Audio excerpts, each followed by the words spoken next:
ಪ್ರಳಯ ಕಾಲದಲ್ಲಿ ಆಲದೆಲೆಯ ಮೇಲೆ ಮಲಗಿದಾಗ ಹಲವು ಆಭರಣಗಳು ಜಲವು ಆಗಿ ಜಾಣತನದಿ ಮರುಳು ಮಾಡಿಕೊಂಡೆಯಲ್ಲಿ ಮಾಯಾದೇವಿಗೆ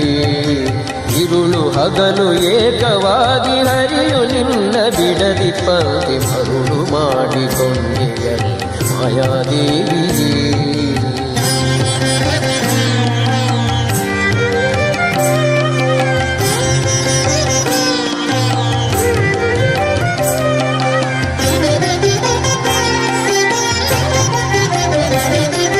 ಸರ್ವ ಸಂಗ ಬಿಟ್ಟು ಸನ್ಯಾಸಿಯಾದ ಕಾಲಕ್ಕೂ ಸರ್ವ ಸಂಗ ಬಿಟ್ಟು ಸನ್ಯಾಸಿಯಾದ ಕಾಲಕ್ಕೂ ಸರ್ವದ ತನ್ನೆದೆಯ ಮೇಲೆ ಬಿಡದೆ ನಿನ್ನ ಧರಿಸಿ ಪಂಕ್ತಿ ಮರುಳು ಮಾಡಿಕೊಂಡೆಯಲ್ಲೇ ಮಾಯಾದೇವಿಯೇ